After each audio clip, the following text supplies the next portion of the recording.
The event today is entitled, Is It Time to Reinstate the Glass-Steagall Act? Now, commercial banks, as you all know, take in checking account and savings account deposits, and with the proceeds, they make consumer and commercial loans. Investment banks underwrite corporate stocks and bond issues. They make some large business loans, but their primary business is underwriting and trading securities. Before the stock market crash of 1929, many banks in the U.S., let's say some banks in the U.S., were universal banks. They conducted both commercial banking and investment banking activities under one roof. Some politicians blamed the Great Depression on banks. Throughout the 1920s, if I can get this to work. No, wrong way. Okay, sorry. Throughout the 1920s, as you can see in the chart up here, from the 1930s, I think, is where the chart was made. Hundreds of banks failed in each year in the 1920s, and by the early 1930s, banks were failing by the thousands. And many depositors lost money. This is a prize-winning cartoon from the era, where a depositor, of course, is saying, the squirrel asked him, why didn't you save money for the future? And the guy, of course, did, and he lost it when his bank failed. In response to the banking crisis, Congress passed and President Roosevelt signed the Banking Act of 1933, which included Senator Carter Glass and Congressman Henry Steagall's compromise that created federal deposit insurance and simultaneously imposed what became known as the Glass-Steagall Act prohibition, making it illegal to do commercial banking and investment banking in the same institution. Large universal banks like J.P. Morgan and Company were forced to break into separate commercial and investment banking operations. J.P. Morgan and Company, for example, split into J.P. Morgan, a commercial bank, and Morgan Stanley, an investment bank. Other institutions had to divest their investment banking businesses. Commercial and investment banking remained separate until the late 1980s, when the Federal Reserve Board began allowing holding companies to do a limited amount of investment banking in Section 20 bank holding company subsidiaries. By the late 1990s, bank holding companies were actually doing a lot of investment banking in Section 20 subs, and there was a push to repeal Glass-Steagall prohibitions. The 1998 Citibank-Smith Barney Travelers mega merger of banking, insurance, and investment banking brought the issue to the fore. In 1999, Congress passed the Gramm-Leach-Bliley Act that legalized the Citigroup merger by repealing certain parts of the Banking Act of 1933 and allowing investment bank, commercial banking, and insurance to be conducted in a new type of institution, a financial holding company. Some blame the 2008 financial crisis on the Gramm-Leach-Bliley repeal of Glass-Steagall separation provisions. These folks believe that the repeal of Glass-Steagall prohibitions allowed banks to shift into risky investment activities, and that these risky investment activities ultimately caused the large bank losses that required a taxpayer bailout. In the recent presidential election campaign, candidate Donald Trump said he was in favor of considering the reimposition of Glass-Steagall Act prohibitions, and in March of this year, a bipartisan group of senators introduced a bill, the 21st Century Glass-Steagall Act of 2017, which would reimpose the 1933 prohibition on conducting investment and commercial banking in the same institution. In this session today, Professor Richard Silla, a renowned expert on the history of the U.S. financial system, will discuss the origins of the original 1933 Glass-Steagall Act and its ramifications for the development of the U.S. financial system over the next 70 years or so. With this historical context fresh in our minds, we will turn to a panel of experts moderated by Alex Pollock. The experts, Oliver Ireland, Martin Bailey, Norbert Michel, and myself, will discuss the benefits and costs associated with the reimposition of the Glass-Steagall Act provisions today. Now let me begin by introducing our first speaker. Richard Silla is the recently retired Henry Kaufman Professor of the History of Financial Institutions and Markets at the New York University Stern School of Business, and he is the current chairman of the Museum of American Finance in New York City. Dick's research focuses on the history of money, banking, finance, and their influence on economic growth. He's the author of many well-known books, including A History of Interest Rates. His writings appear in numerous scholarly journals, and he has served as the president of the Economic History Association and the Business History Conference.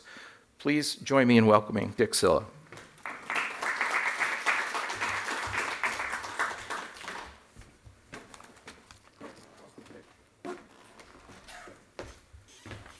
Thank you, Paul, and it's very nice to be back at AEI once again. The weather's better than it was in December. Is it time to reinstate the Glass-Steagall Act? My comparative advantage, as Paul hinted, as a financial historian, will be to discuss how we managed to get the 1933 Glass-Steagall Act provisions separating commercial and investment banking, to note that they were just a part of the Banking Act of 1933, which had other important provisions, such as deposit insurance, regulation of interest rates on, that banks could pay on deposits. Later on, this became called Federal Reserve Regulation Q. A ban on investment banks receiving deposits. So what Glass-Steagall was not just about separating commercial and investment banking. It brought in deposit insurance, Regulation Q, you might say, and a ban which is still in effect, was not repealed by Graham, Bleach, Bliley, or Dodd-Frank, a ban on investment banks receiving deposits. These provisions and others were key features of an act that passed the House by, get this, you know, and hard to get anything through today, but Glass-Steagall passed by a vote of 343 to 86. FDR signed the law despite some misgivings. He didn't like deposit insurance. The other provisions of the Act are important for understanding its popularity at the time, as well as its impacts on our financial system. Perhaps we shouldn't be surprised that we're talking about an issue like this today.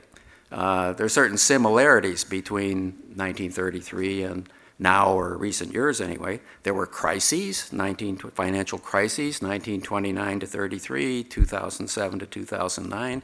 These featured bank failures, bailouts. Another similarity, the public was very angry at the banks and bankers in 1933. They had lost jobs, they had lost houses, and they had lost bank deposits.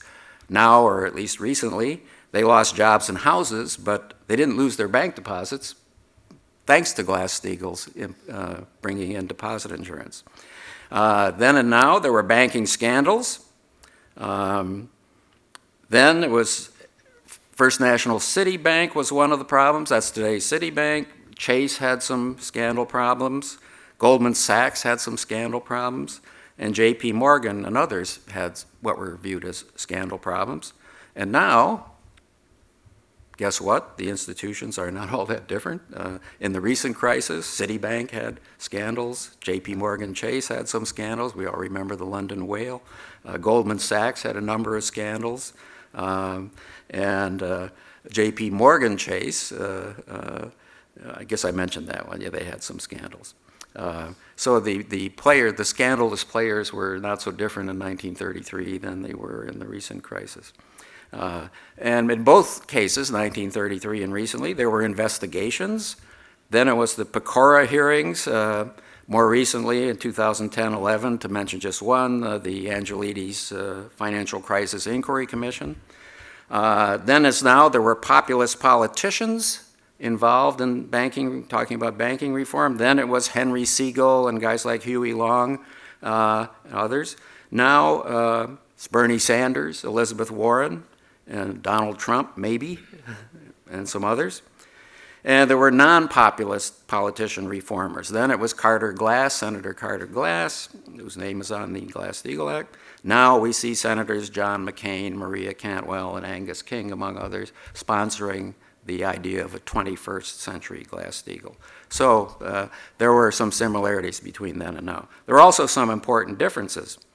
Then some of the universal banks that Paul referred to, namely First National Citibank, today's Citibank, and Chase, actually before Glass-Steagall passed, said they were willing to get out of investment banking by winding down their investment banking affiliates. Now, the universal banks, including J.P. Morgan Chase and Citi, say they want to keep on being universal banks. So they're in a different position today than they were in 1933. Back then, most banks were unit banks with one office, and branch banking was quite limited in the United States. And where allowed, it was only within states or even cities and towns. And in contrast, now, since 1994, we have nationwide branch banking. So that's a big difference between that era and now. Finally, before Glass-Steagall, we did not have deposit insurance, and now, ever since Glass-Steagall, we've had deposit insurance. So Glass-Steagall 1933 resulted from Carter Glass's desire to separate commercial and investment banking.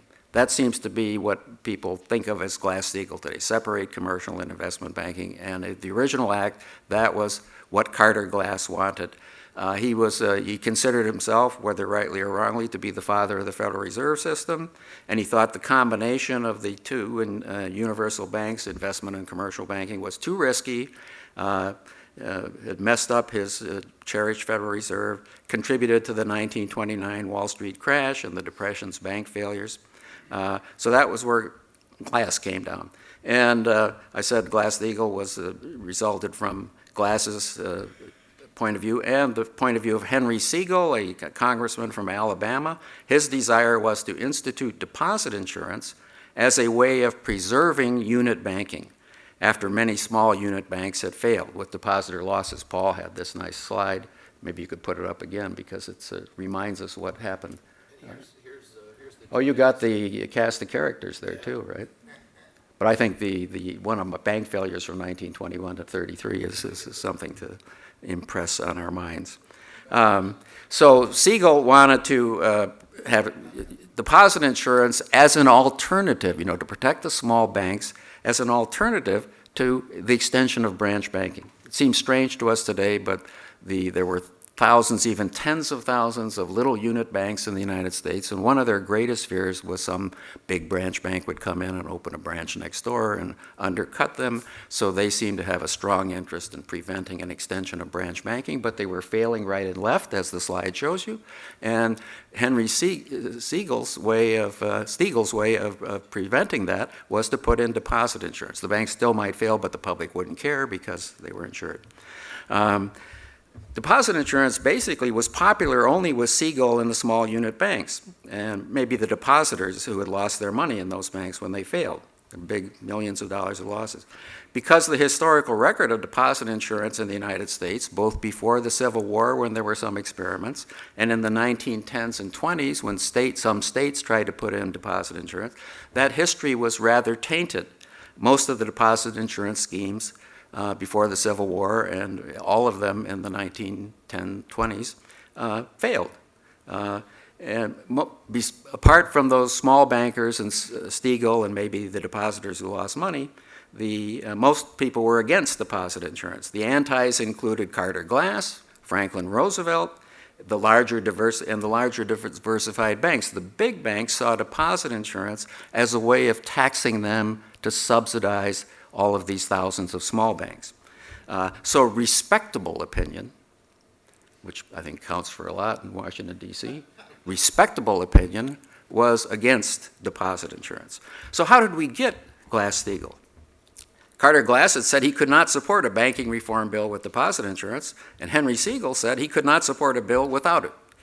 Siegel had failed to get his pet scheme on numerous earlier occasions, but by 1933, all those bank failures, that's why they become very relevant to this discussion, all of those bank failures and people, losing lots of money had shifted the public's opinion in Siegel's favor. And so he took public opinion and used it to get through his favorite scheme after he had failed earlier. So a compromise was crafted. Glass got his separation of commercial and investment banking, and Steagall got his deposit insurance.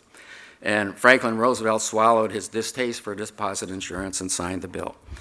Many, both then and later, thought Glass-Steagall was a law to punish bankers for their misdeeds. The real story is a bit more complex. The various constituencies involved came to see gains as well as losses from the supposed crackdown on bankers.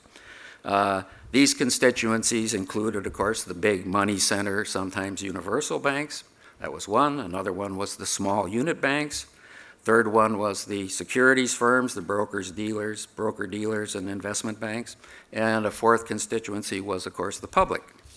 Maybe that was the most important one. The big money center banks had to get out of the securities business they were in. That seems like a government cracking down on those big banks that nobody likes. But they gained something because Glass-Steagall had as I mentioned, a ban of interest on demand deposits and federal regulatory ceilings on interest paid on savings and time deposits. Now, the big banks, used to have to compete, and they competed by raising interest. Wasn't it nice that the U.S. government came in and said, you guys no longer can pay any interest on demand deposits, none of you, and we're going to tell you how high the interest can be on other deposits. That was something that the big banks kind of liked. The small unit banks, of course, another constituency, gained from deposit insurance and staving off further development of branch banking. That was what Henry Siegel wanted. The securities firms gained in this way. They no longer had the competition of Citibank's investment banking affiliate, the National City Company it was called, and Chase's investment banking affiliate. So the investment firms actually thought, this gets rid of some of our competitors, even if they reconstitute in some ways. They won't be as strong and powerful. I thought it was very curious. Around the time Paul Kupiak invited me today, I came across a piece where Gary Cohn, formerly of Goldman Sachs, now having a job somewhat nearer to here, actually came out and said, maybe we should think about Glass-Steagall. And I was thinking, well, he's at Goldman Sachs. He's not working for Goldman Sachs anymore, but he probably has stock in Goldman Sachs.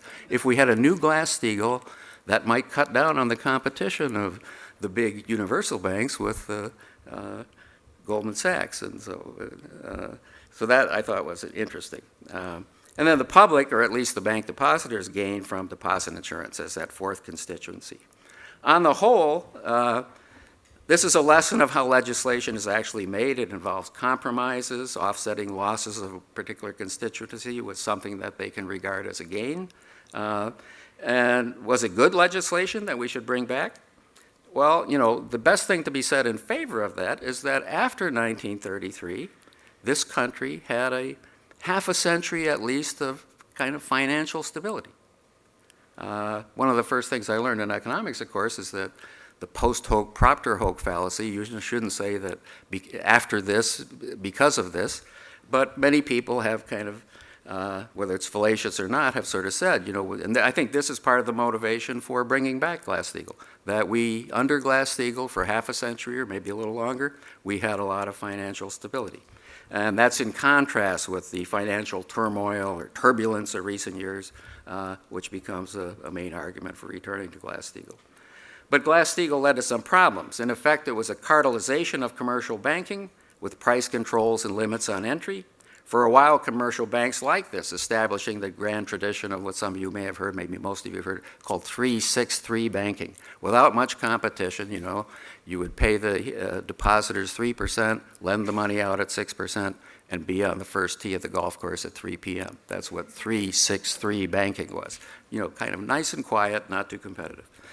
But in time, those rules of the cartel led to a declining share of commercial banking in American finance as the innovative Wall Street firms increased their market share of all finance at the expense of the bank share. Some of their innovations, like money market mutual funds, broker sweep accounts, on which you could write checks, and expansion of commercial paper, led to disintermediation. The public started pulling money out of the banks and taking it to the money markets, and that caused problems for the banks. Commercial banks losing market share increasingly chafed at the old cartel rules and regulations. They pushed for deregulation of banking, repeal of Glass-Steagall.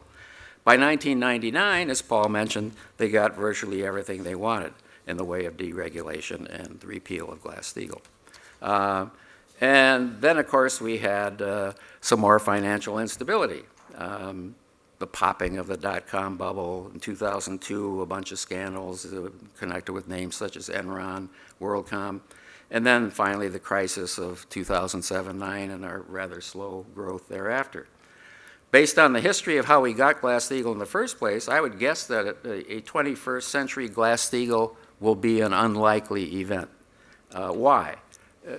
Mainly because I don't see the various constituencies who would gain from it. So it would be difficult to cobble together a set of compromises to go with the Glass-Steagall separation. The big money center universal banks, unlike some of those in 1933, are against a new Glass-Steagall. Regulation Q, which benefited those big banks at first and then caused problems for them later, it's gone now, and no one seems to want to bring it back. Small community banks now have deposit insurance that have nothing to gain from separation of commercial and investment banking. They can branch, and branch banking is no longer a great threat to them. Securities firms have little or nothing to gain, unlike the 1930s. Bear Stearns, Merrill, and remnants of Lehman have been swallowed up by our modern universal banks.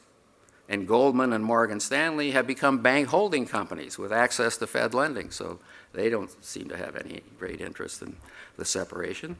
The public may not like banks, but they perhaps like them or dislike them a little less than in the 1930s because they have deposit insurance.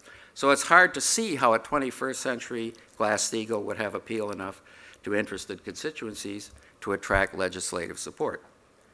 Its only appeal is to those who think that systemically important financial institutions and banks that are too big to fail need to be broken up and made smaller. It's really about too big to fail, meaning banks are too big. That's what I think is the behind the 21st century Glass-Steagall. But is that really the problem? Did the combination of commercial and investment banking after 1999 cause the crisis? Most knowledgeable observers, I think, seem to think not. Lehman, the poster boy institution of the recent crisis, was not a universal bank. Neither were Bear Stearns or Merrill. So a separation of commercial and investment banking today might be a solution to a problem that doesn't exist. The real problem in the recent crisis was not universal banks that were too big. It was shadow banking, which financed the purchase of long-term assets with short-term money market borrowing. Repo, commercial paper, for example. Some shadow banks were run on and collapsed as that short-term money market financing dried up. The old Glass-Steagall might contain the seeds of a solution to this shadow banking problem. It banned investment banks from taking deposits as a part of the separation of commercial and investment banking. But then in 1933, it defined deposits very narrowly as sort of your checkbook and your savings book, and in other words, just strictly defining deposits in regular commercial banks. That's what investment banks couldn't engage in. Now, the shadow banks of our era could claim that their financing, like repo, commercial paper, and other forms of money market financing, were not deposits, and therefore they could go out and, but in essence, they were like deposits. Repo and so commercial paper, these were, a money market fund would sort of deposit its money in a bank, an investment bank, shadow bank, overnight, and then take it back the next day. It really was something like a deposit. So maybe we could look back to Glass. If we broaden the definition of deposits that our investment banks aren't supposed to have, that was in, I think, Section 21 of the Glass-Steagall Act, you might be able to solve this problem of short-term money market financing being recklessly engaged in until we have a crisis. And this idea is not original with me. I read it in a paper by a University of California law professor named John Crawford lately. He says that the way to solve the problem is to broaden the definition of deposits that investment banks can't take to include repo and so on. That, of course, would raise the if we did that, it would raise the problem of how are the shadow banks, or shadow banks that we'll say are the same as investment, how would they finance themselves? Well, they could borrow from commercial banks, and the commercial banks might be more careful than others were in monitoring those investments, or they could have more, as many people say is a good solution, they could have more equity capital and retain more earnings. Either or both of those might make banking safer and still allow the shadow bank investment banks to be financed. Well, I've got to the end of my remarks. I'm sure our panel will answer all these questions and solve this and other problems. And I don't think there's, well, I'm going to be able to answer questions later on at the end of the table. So in the interest of moving the program along, maybe I should just stop now. So if you have a question for me, hold it until the discussion when I'll be back up there. Thank you.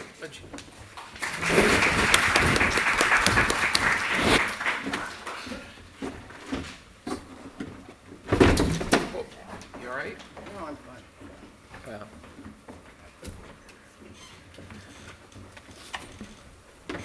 let me just take a minute, although he needs no introduction, to introduce Alex Pollock, my former AEI colleague and now a distinguished scholar at R Street Institute.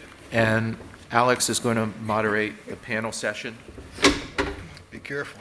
If we can keep our speakers on the panel, we'll. If we, On the we don't lose platform. any of them, The yeah. dais, never mind the panel, yes.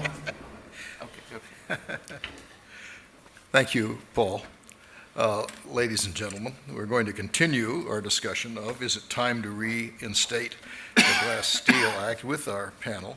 As Dick Silla made clear, the part of the thing we're really concerned with isn't the Glass-Steagall Act at all, it's the Glass Act.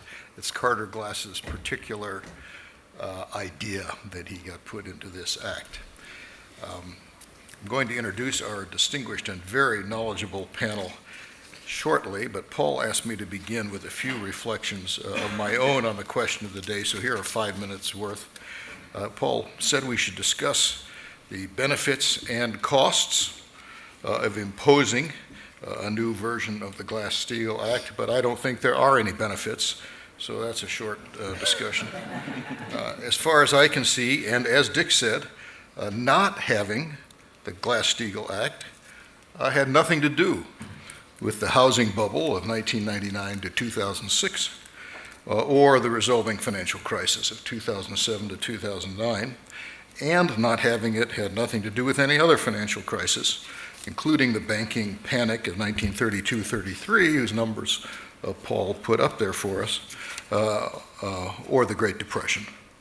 Meanwhile, having Glass-Steagall in effect did not prevent the huge financial crises of the 1980s.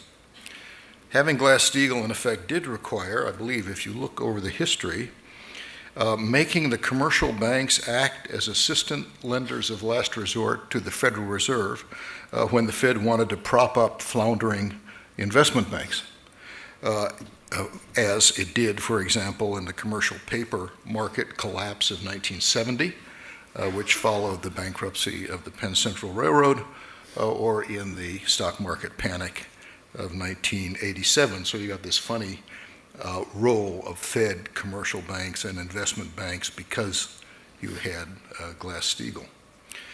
Now, the fundamental problem of banking is, in Walter Bagehot's memorable phrase, smallness of capital. In other words, bigness of leverage. And so-called traditional commercial banking is a very risky business, principally because making loans on a highly leveraged basis is very risky, and all financial history is witness to this fact. Moreover, making investments in securities, that is, buying securities, as opposed to being in the securities business of creating and distributing them, has always been part of so-called traditional commercial banking. You can make bad loans and you can buy bad investments being a traditional commercial bank. Such bad investments were, for example, subprime MBS, as it turned out, and also, for example, the preferred stock of Fannie Mae and Freddie Mac, but the buying of which sank a fair number of traditional commercial banks. Now, just to the north of the United States is Canada, as you may recall.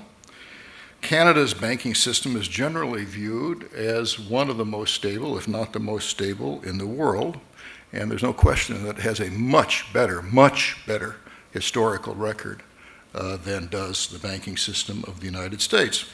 All of the big Canadian banks combine all financial businesses, including investment banking, with their commercial banking, and they've all done very well. So Canada represents a great counterexample for Glass-Steagall enthusiasts to ponder. In Canada now, there is a question of a housing bubble. But if this does get the Canadian banks in trouble, it will be because of their purely traditional commercial banking business of making loans, in this case making real estate loans. And those banks will then be very glad of the business diversification which is provided by their investment banking and other of financial businesses. Seems to me that if you really want to prohibit something to make the banking system safer, what you need to do is prohibit real estate lending. It's certainly true that real estate is at the base of most banking disasters, and that's why the National Banking Act did, in fact, prevent national banks from making any real estate loans. Now, if that seems a little too radical for you and you don't want to prohibit real estate loans, you could just strictly limit them in the commercial banking system, and then you could perhaps call that a 21st Century Glass-Steagall Act. That's my suggestion. Now to our panel. Our first speaker, Oliver Ireland, is a partner at Morrison & Forster, where his practice focuses on retail financial services, including consumer protection regulations and the powers of the CFPB and payment transactions, and in general, the regulation of banks, thrifts, and credit unions. Oliver was previously Associate General Counsel for Monetary and Reserve Bank Affairs at the Federal Reserve Board, and he advised the board on a broad array of financial issues from 1985 to 2000 as Glass-Steagall was fading away. Next will be Martin Bailey, who is the Bernard L. Schwartz Chair in Economic Policy Development and a Senior Fellow in Economic Studies at the Brookings Institution. Martin is also a Senior Advisor to the McKinsey Global Institute, the Albright Stonebridge Group, co-chair of the Financial Regulatory Reform Initiative of the Bipartisan Policy Center, and a member of the Macroeconomic Advisors Board of Experts, and previously he was a member and then chairman of the President's Council of Economic Advisors. Our third speaker will be Norbert Michel, the Heritage Foundation's Research Fellow in Financial Regulations, where he focuses on financial markets and monetary policy, including reforming the Dodd-Frank Act and the reform of Fannie Mae and Freddie Mac. Previously, he was a professor at the Nichols State University College of Business Administration. I have the pleasure of sharing panels often with Norbert, and he usually has unambiguous views, and I suspect that's also true of his views of a future Glass-Steagall Act. Last will be Paul Kupiak, who, as you already know, is a resident scholar at AEI and is the organizer of this very timely and interesting conference. Paul brings his iconoclastic insights to the management and regulation of banks and financial markets, including so-called systemic risk and the impact of financial regulations on the economy. He was previously director of the Center for Financial Research at the Federal Deposit Insurance Corporation and served as chairman of the research task force of the Basel Committee on Banking Supervision. So, as I said, an extremely knowledgeable and expert panel. Each panelist is going to talk for about 8 minutes, when we're done with that, we'll get Dick Silla to come up and join us. We'll then give everybody a chance to react to each other's views on the panel, including Dick, or clarify points as they like. And after that, we'll open the floor to your questions, and we will adjourn promptly at noon. And Oliver, great to have you here, and you have the floor. Thanks, Alex. When we talk about this, the return to Glass-Steagall, I hear this term thrown around a lot. I don't think anybody that I've seen is actually talking about going back exactly to the Glass-Steagall Act provisions that have been subsequently changed. Nobody, for example, is talking about reinstating Regulation Q, and that was finally knocked out in Dodd-Frank. That's not what they're talking about. Even when I look at the Senate bill that purports to be a 21st century Glass-Steagall, it talks about banking, it talks about, and in securities business, it talks about insurance business, it talks about derivatives business. It isn't Glass-Steagall, it's something different. It is separating banking from some other set of concerns rather than just in investment banking. And that seems to be premised on the theory, and I've heard this expressed two different ways, that either these other businesses are risky, and therefore you're protecting the bank from the risk of those businesses, which I think is sort of interesting. I once heard a Fed governor ask the board, Does anybody really think there's a difference in risk between investing in wheat futures and lending to wheat farmers? And nobody thought that that was the case. Now, maybe that was just the wrong board, but at that time, nobody thought there was a fundamental difference. The other is that you want to separate post-Glass-Steagall, because of the deposit insurance component of Glass-Steagall, that you want to separate the insured bank from other businesses to prevent the spread of the effect of the deposit insurance subsidy. And so you're trying to limit the spread of the deposit insurance subsidy and keep it from affecting those other businesses. And that's part of the theory of separation of banking and commerce, part of the theory of holding company structure. And you already have that because you have, even within a bank holding company, you have the bank and you have the activities, the investment banking activities are done in a holding company affiliate, and they are separated by the restrictions of 23A, which, by the way, was also part of Glass-Steagall. So it's not clear where that's going. The other, which I think has already been mentioned, is it's just this good old too big to fail. And we're trying to break up the big banks because the big banks had to get bailed out this last time around. Now, big banks have been bailed out before, and small banks have been bailed out before. We had a Reconstruction Finance Corporation in the 30s. We had a lot of thrifts fail in the 80s, and we had a Resolution Trust Company. A lot of those got closed. We had the state of Ohio and the state of Maryland bail out their small state-insured thrift depositors, at least, after their insurance funds failed. So the idea of bailing out organizations isn't limited to the big guys. It can happen more broadly to include smaller organizations as well. So the idea of too big to fail while popular, I think doesn't really address financial crisis problems. I think financial crisis problems are basically asset quality problems. And if you have asset bubbles, you have bad effects in the economy, and it affects financial institutions and other people. And that's just what happens. And the problem is the asset bubble.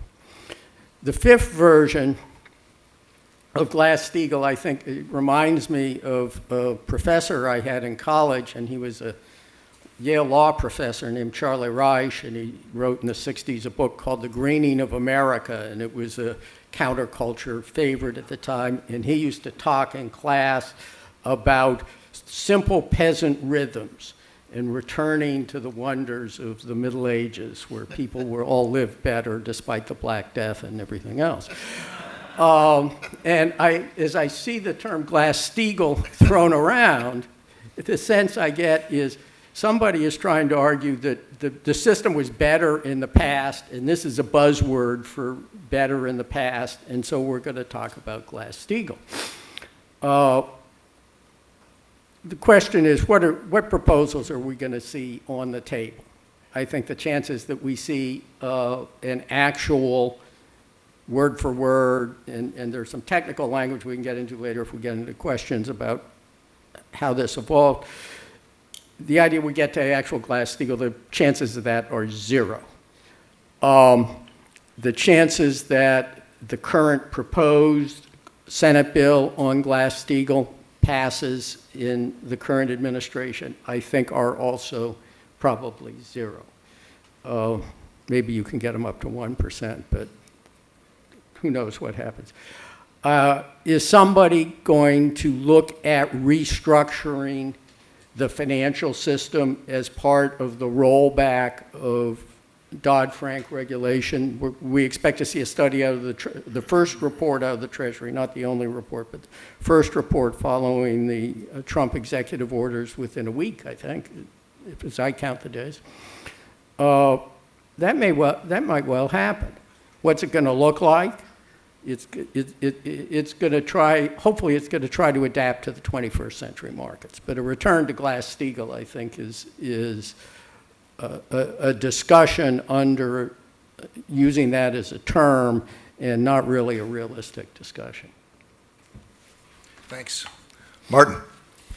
Thank you. And it's a pleasure to be here at AEI. My only hesitation is a lot of things have been said already, and most all of them I'll agree with. But so I may just reinforce some of the things that have been said. Now, I'll say one thing that in which I may well differ quite a bit from other panelists, and that was I've been in general a supporter of the Dodd-Frank legislation. I think it would be helpful, particularly if we didn't live in such polarized times, to sort of step back at this point and say, how is Dodd-Frank working? Is it working in the way that we wanted it to? Are there things that need to be changed about it? Are there things that need to be changed about the way it's being administered? Can it be done more efficiently? So I'm not of the view that this was set in stone, but I think on balance, it contained a lot of provisions that were needed in order to stabilize the system. Now, should we layer on top of this or layer onto whatever remains of Dodd-Frank after it is revised? And by the way, it's probably much more likely that any changes to financial regulation are going to occur through the regulators, changes in the regulators, as opposed to changes in the legislation, since it's so difficult to get things through Congress these days. But should we think about Glass-Steagall? So the answer to the question, in my view, should we reinstate Glass-Steagall? My answer would be no. I don't think the benefits are very great, and the costs may be fairly high. So if we look back historically, and this has been mentioned really, I mean, the sort of case for Glass-Steagall is to say, well, we went from 1933. We did have, of course, financial issues in the 1980s, so we didn't have completely smooth ride, but we didn't have a major financial crisis until the one we've just been through. So did Glass-Steagall play any great role in that? Well, I think, excuse me, one thing that was important was to limit the margin borrowing on speculating in stocks, so that when we had ups and downs in the stock market, they didn't have the same impact that I think they contributed to the Great Depression. So, for example, we had the stock market in the 1970s, if you adjust for inflation, looked almost as bad as the stock market in the 1930s. And while that was a difficult period, there were other reasons, oil prices and so on, for that. And so the weakness of the stock market didn't induce the same kind of financial crisis in the 70s. And then again, the stock market did poorly in other periods, 1987, and then after 2001, the crash of the technology stocks. And there was a recession, I think, that came as a result of that crash in the stock market, or partly as a result. But it was a very relatively mild recession. So what we haven't seen has been sort of leverage buying of speculating in stocks. And so I think we have taken some of the instability out of the financial market as a result of that.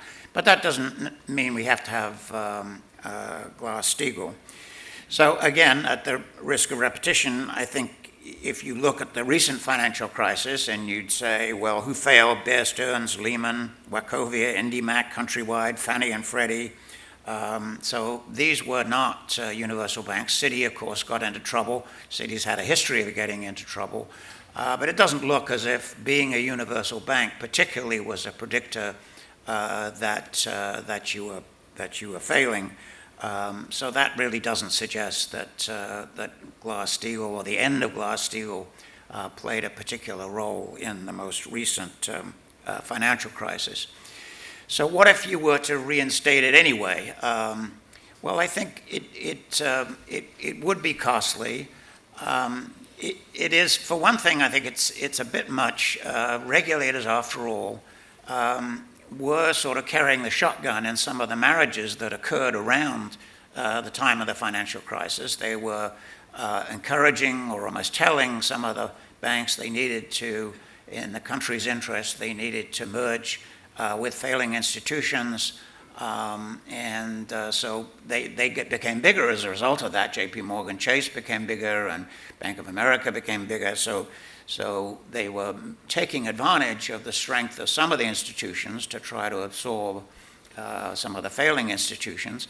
And now we're sort of going to turn around and say, oh, well, now you're too big, or now you should break up. So I think that we ought to at least try to be reasonably consistent in the way that we diversify and not sort of whipsaw the institutions back and forth. Now, I know that a lot of people, maybe some in this audience, but certainly out there in the rest of America, that hate the banks, and so they would say, oh, what the heck, I don't care if we're doing this to them. But I think some degree of consistency would be something I would look for. So if you think that the banks, despite the fact that we have promoted larger banks, if you think that now the banks are too big to fail, does breaking them up along these lines, would that be the right way to make them smaller? Well, I think there are alternative ways, and I think the Federal Reserve has really pushed in the direction of saying, we're not going to try to break you up per se, but the goal of making the largest institutions somewhat smaller and reducing the too big to fail threat will be achieved through capital standards and the capital surcharges associated with the largest banks. I have mixed feelings about those. I can see the logical reason for it. The larger the bank, the more the sort of spillovers that you would have to the rest of the economy, and therefore the higher the risk you want the bank to internalize.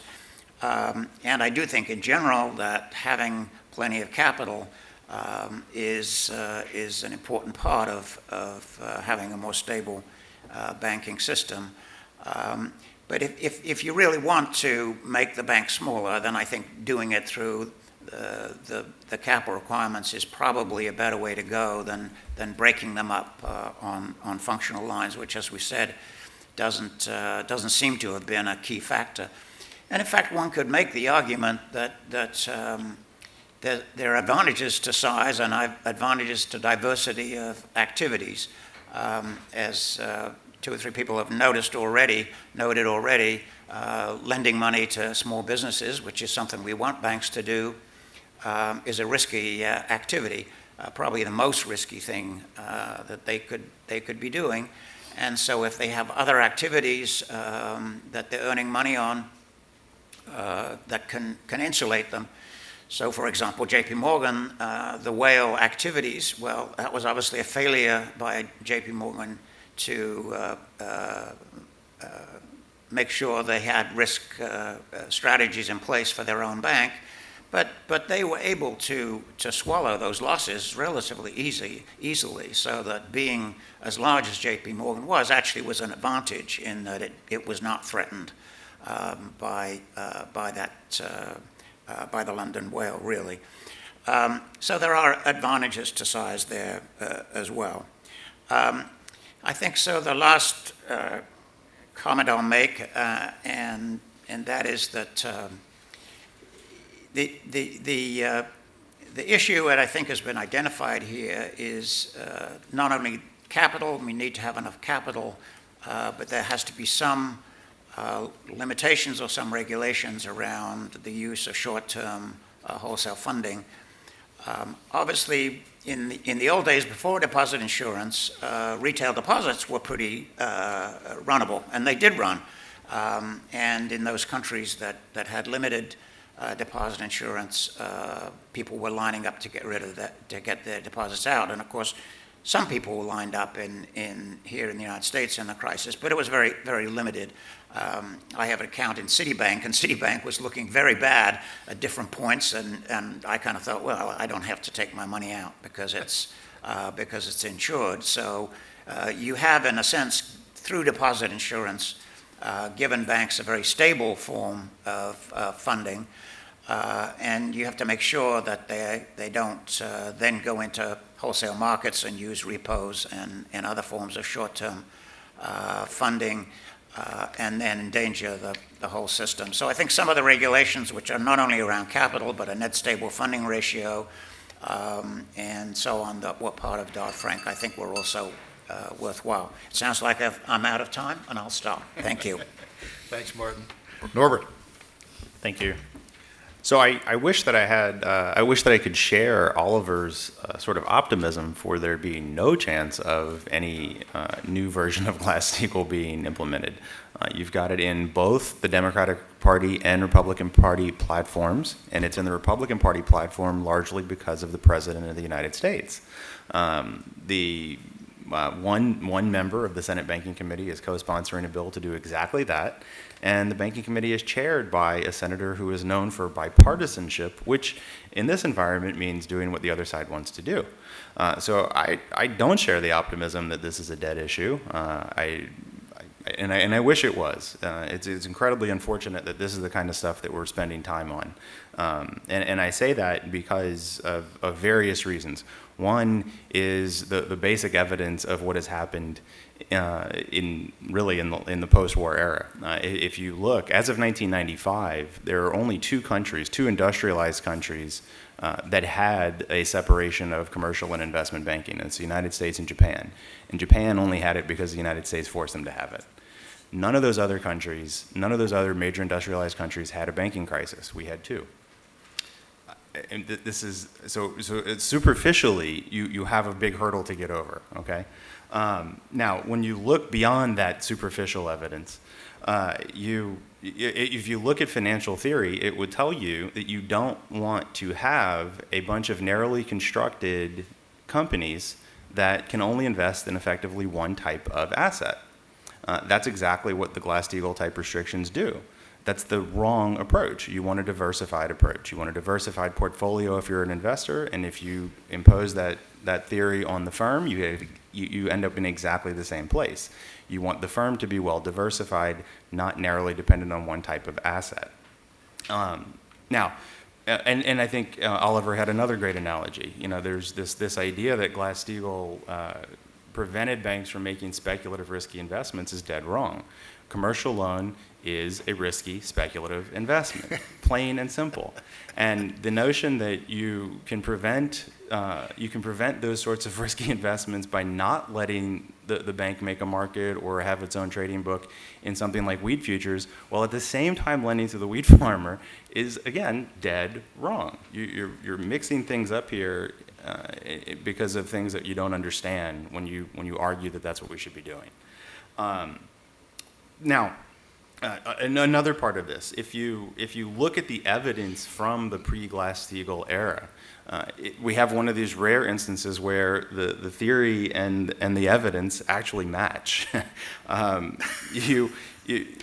It's almost unbelievable. I encourage everybody to read George Benson's book, The Separation of Commercial Investment Banking. It is almost unbelievable how little evidence and how little discussion of the effect that the separation would have on the safety and soundness of banks during those 1930 hearings. It's almost unbelievable. After I read the book, I had to go back and read some of the committee reports on my own. It's that unbelievable. It just wasn't done. This was nothing more than a Carter Glass pet project. He believed in the real bills doctrine. He wanted to impose that because he thought that was the right way to go. And that's basically it. They didn't talk about this stuff. They did a lot of salacious stuff. They did a lot of public shaming. They did a lot of blame casting without a lot of evidence, much like what happened in the Dodd-Frank hearings, by the way, but that's a separate issue. If you actually look at the evidence, though, of the pre-Glass-Steagall era, and I'll just do as many highlights as I can quickly do here. These are various studies, and most of these studies, with I think one exception, were not discussed in any of the hearings, even in the later Pecora hearings. This was not done. This was not covered. From 1930 to 1933, 26% of all national banks failed. Only 6.5% of the 62 banks with securities affiliates failed. Similarly, of the 145 banks with large bond operations, only 8% of those failed, as opposed to the rest that did. Overall, that study shows that securities underwriting diversified bank income and reduced risk failure, which is exactly what theory would predict. A separate study from 1942 acknowledges this fact that in the Glass Committee hearings, they did not actually compare securities floated by integrated banks to their performance to those that were floated by specialized investment banks. So the study did that, and it found that the bonds of the private banks performing both commercial and investment operations were superior to those of the non-affiliate and affiliate banks.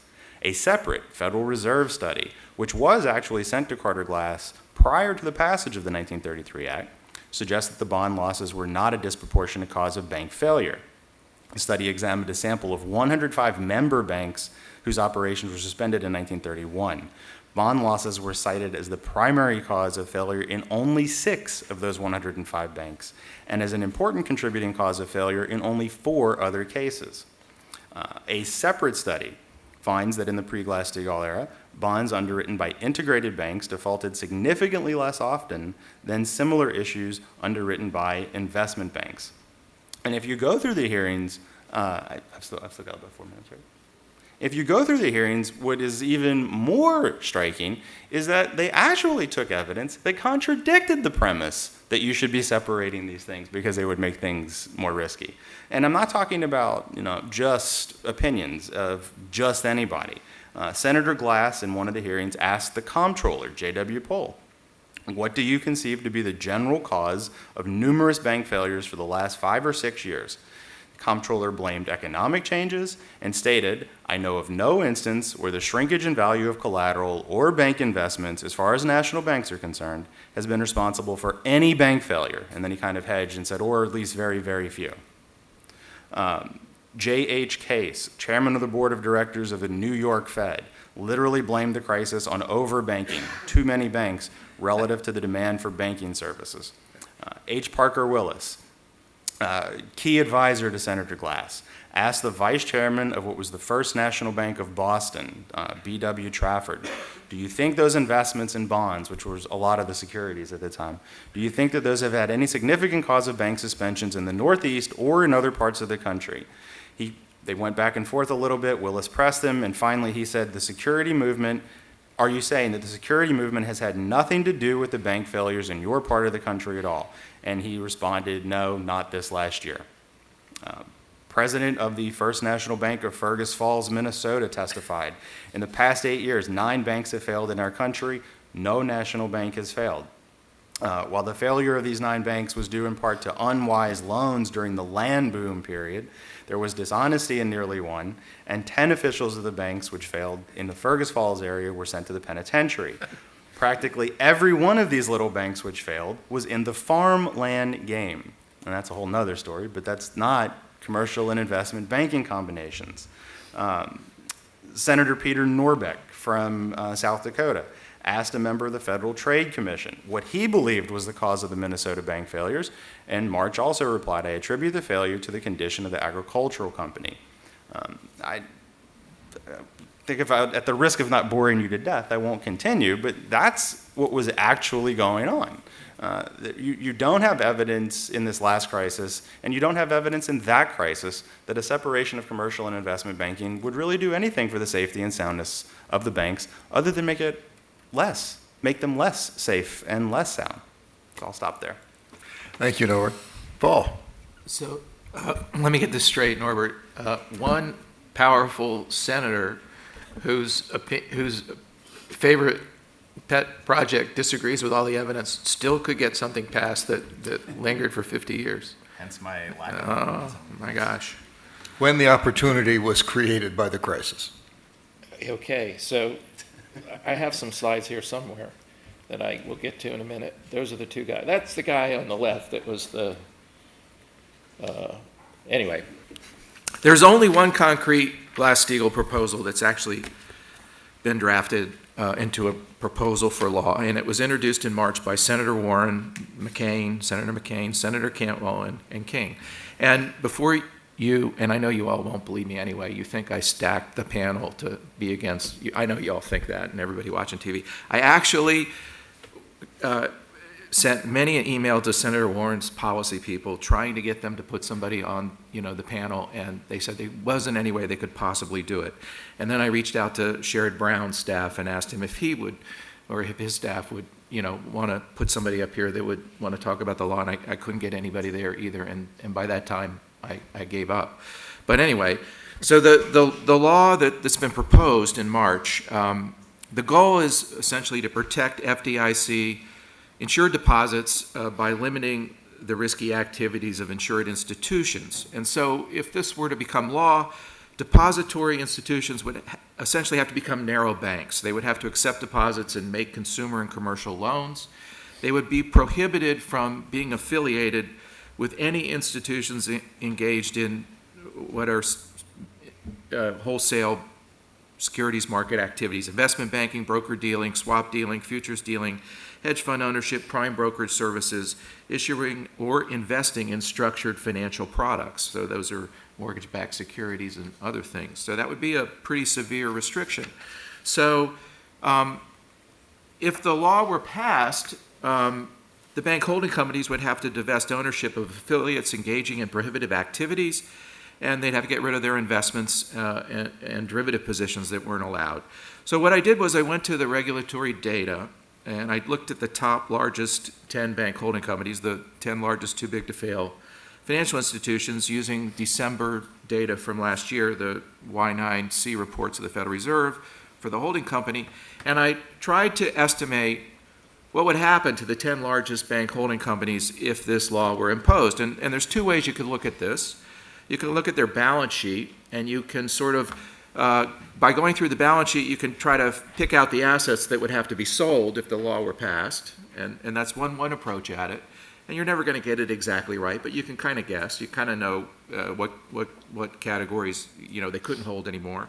Or you can go to the income statement side, and you can look at the income components and determine which one of those they wouldn't be allowed to earn anymore because they wouldn't be allowed to do that business. And so I looked at it both ways.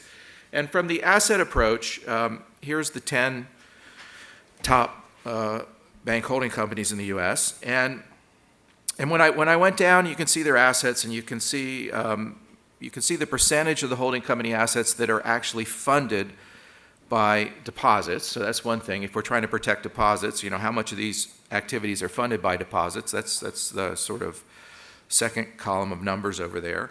And then I tried to estimate the percentage of assets that would be prohibited under the new law, and then estimate the size of the institution after it got rid of those assets.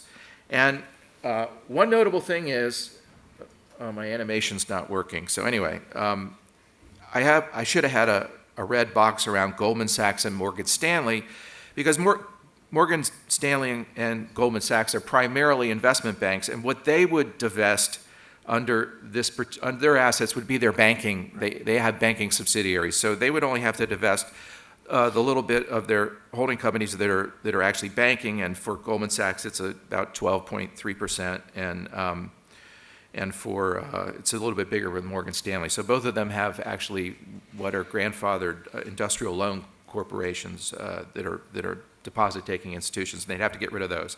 So those guys would specialize in investment banking, those two. Everybody else would go, I assumed, to be a specialized commercial bank, and what would happen at the end of the day, they'd still be the largest. If you compare these after you get rid of the assets, they'd still be the 10 largest too big to fail institutions in America, with the possible exception of TD Group at the end, who might be eclipsed by New York Mellon Bank, which is number 11 right now. It just depends on how it's close enough that you can't call it.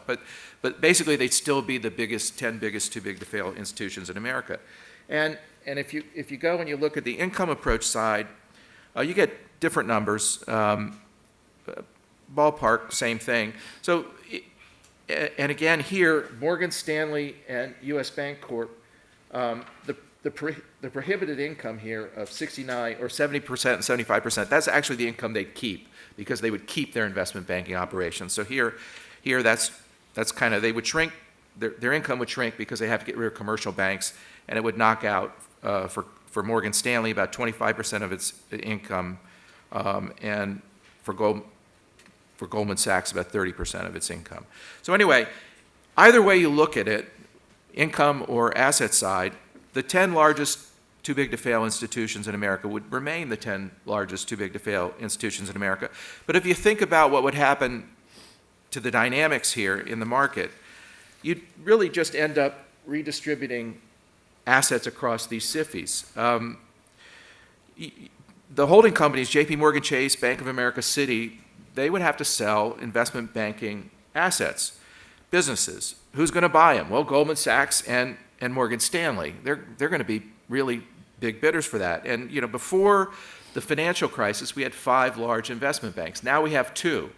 So if we were to put a law into effect here, chances are you'd have this increase in concentration in investment banking. These two, Goldman Sachs and Morgan Stanley, are likely to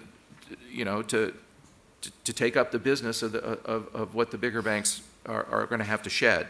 So to me, if you look at it that way, maybe that's not the outcome we were looking for. So the top 10 SIFIs remain SIFIs. They all remain SIFIs, and actually they probably remain the top 10 SIFIs even if the law is passed. As many of my colleagues have mentioned, it's not clear that the commercial bank depositories that are left are any safer after divestiture. They have less diversified income streams. The concentration in the investment banking sector is probably going to increase. Goldman Sachs and Morgan Stanley, while they're going to shed their commercial banking activities, they're going to accumulate investment banking activities and probably grow and not shrink in the end. And the concentration is going to increase the fragility of the financial system. You'll only have two big investment banks, and there's little doubt that the government would have to come to their rescue if they got into trouble. So I want to sign off there for now and continue on with the Q's and A's. Thank you, Paul, and thanks to all the panelists for really interesting discussions. At this point, we'd like to invite Dick Silla to come up and join us. Yeah, We do. we do. Thanks, Dick. Welcome. What I want to do now is just go back down the panel, just to start with Oliver and go down and end up with Dick, and let everybody take a couple of minutes, let's say 3 minutes maximum, either to react to anything somebody else has said or add some ideas or clarify ideas. So, Oliver. Thanks. I'd like to just address one thing, and I think it was brought up by Martin, which is, and he said it in a couple of different contexts, but it was the emphasis on capital and margin. And you hear the slogan, we have, more capital is better, and there are a lot of people who think more margin is better, and even though I remember a young Fed economist once did a study where they put all the margin requirements of all the exchanges in the world into a computer and compared volatility and didn't find any real correlation between those. But if you look at the history of bank capital in the United States, bank capital in the pre-National Bank era tended to run about 40–50%.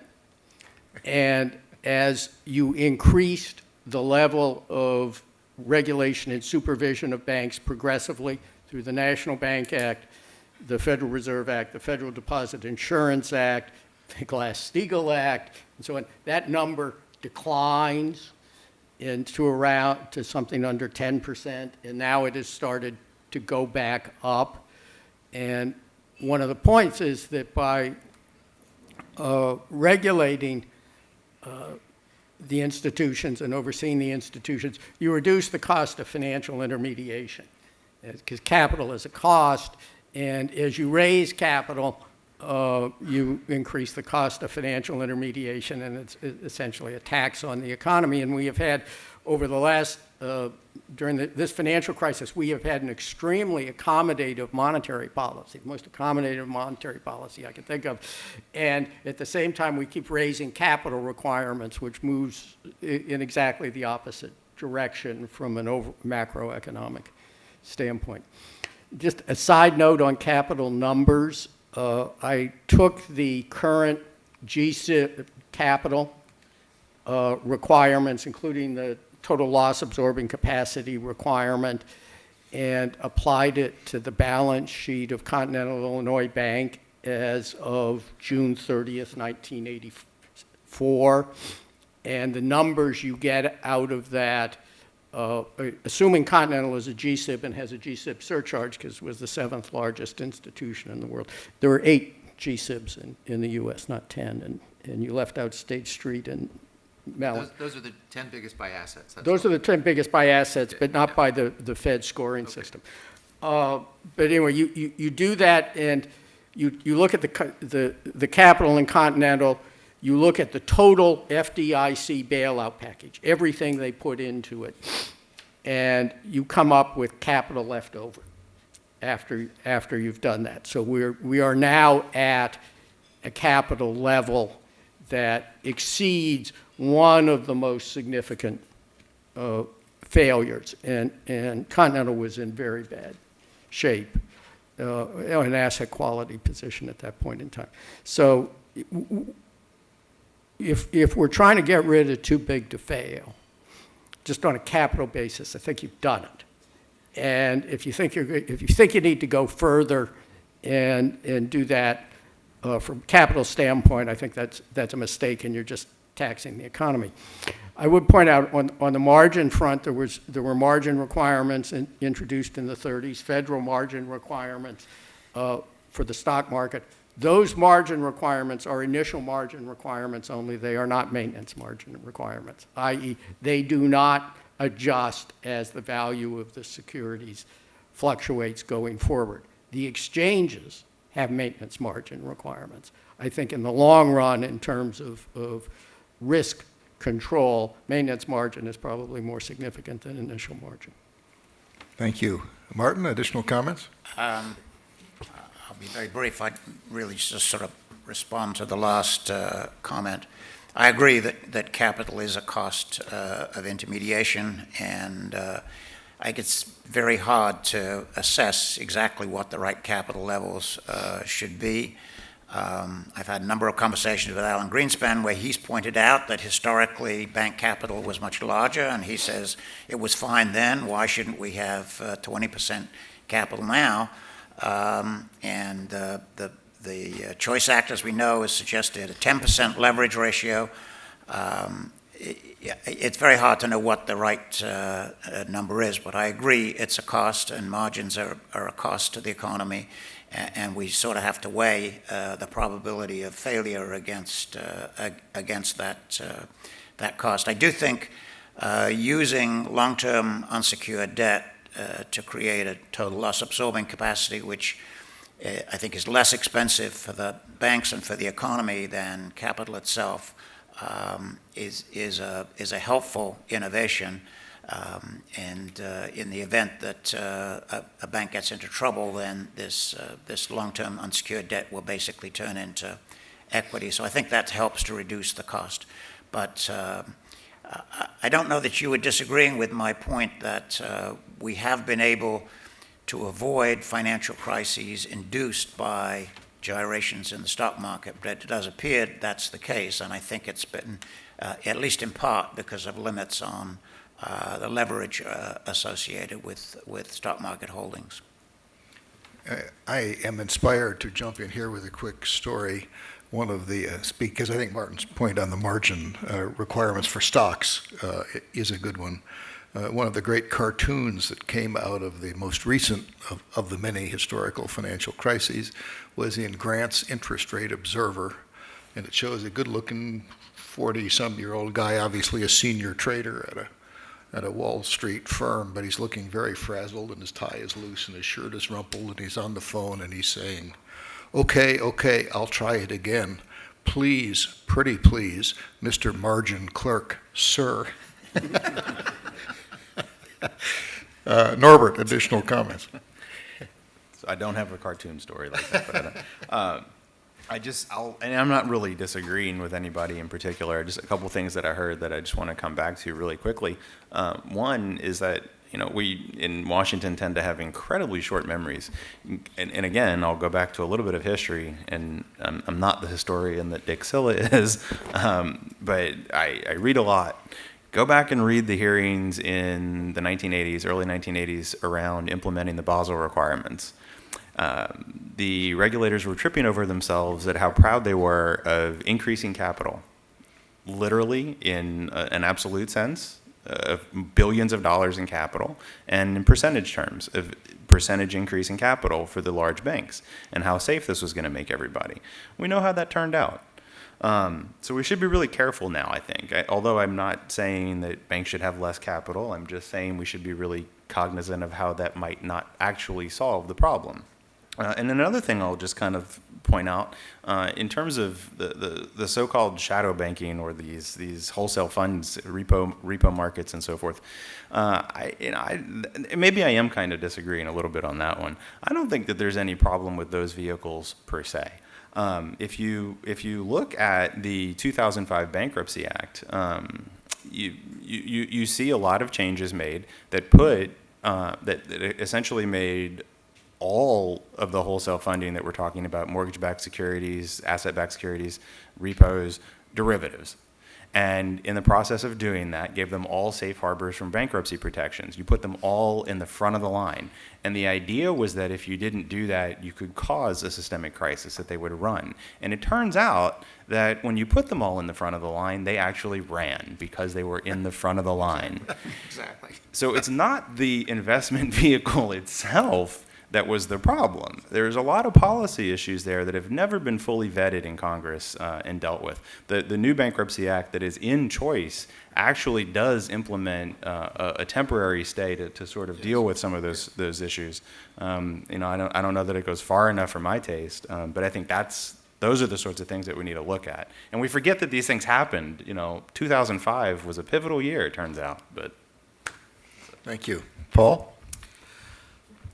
I think I'm going to pass let Dick. Okay, we're going to let Dick, Paul has ceded you his time in addition to your own. Well, I won't take No. that much time. I only have two comments. One is that Norbert just referred to it. It seems to me that bankers, have an incentive to reduce capital as much as possible, And I remember I was the Henry Kaufman chair at NYU for a long time. Henry Kaufman said he was called in by Walter Wriston of Citibank once, and Henry was saying banks needed to hold more capital.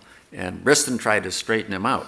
Wriston was a great banker. He said, Henry, it's not really necessary for banks to have any capital at all anymore. This was in the 1970s. So that just confirmed what I sort of see in history, despite the fact that banks used to have, more capital than they do now as a percent of assets. But, if you think about it, you just if you magnify the returns on whatever capital you invest in your bank by using a lot of other people's money to make loans and so on. The problem is that, if you make some bad loans, the capital gets wiped out and the public can be left holding the bank. But I think bankers do have an incentive to reduce capital as much as they can. And one of the positive things of recent debates, I think, is that probably even Alan Greenspan, I gather, from what Martin said, agrees that banks maybe ought to hold more capital than they do now. The second point I would make is that, we had an issue to debate here. Is it time to reinstate the Glass-Steagall Act? And I don't think I've ever been on a panel where everybody had the same answer. No. And therefore, following Paul giving up his time, there must be some of you out there that think that the answer is yes, and maybe some of your questions will move us in that direction. And we will get to the questions very shortly. Thanks, Dick. I do want to mention that key, as this discussion of the panel has made clear, to the question of the Glass-Steagall Act, or the Glass Act, as I said we should call it, and whether you'd want to do it again, is the issue of concentration versus diversification in financial institutions, diversification of business lines as well as of assets and their prices. And many on the panel have said that. I think it's a right point, and is supported, as I said, by the very strong evidence of the Canadian example. But if we want to talk about what the banking system is concentrated in, as I said before, it's concentrated in real estate. Now, we solved, I think Martin is right, basically, the issue of margin in the stock market. So nobody will lend you 100% to buy a stock, but somebody is very likely to lend you 100% to buy a house. Exactly. And a house is a lot less liquid than a traded share of stock is. So if you think about it as if you think about down payment requirements as margin requirements, we have an astonishing situation of very low, or in many cases no, margin required for real estate. And those risks are all in the banks. And if you put in a new Glass Act and took away the business diversification of the securities business, that real estate lending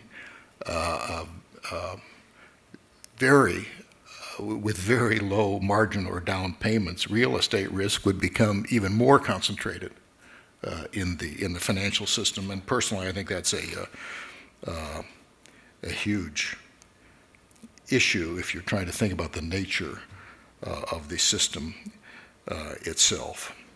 Let us come, ladies and gentlemen, to your questions, and let me first thank you all for being here. May I remind you of the procedure?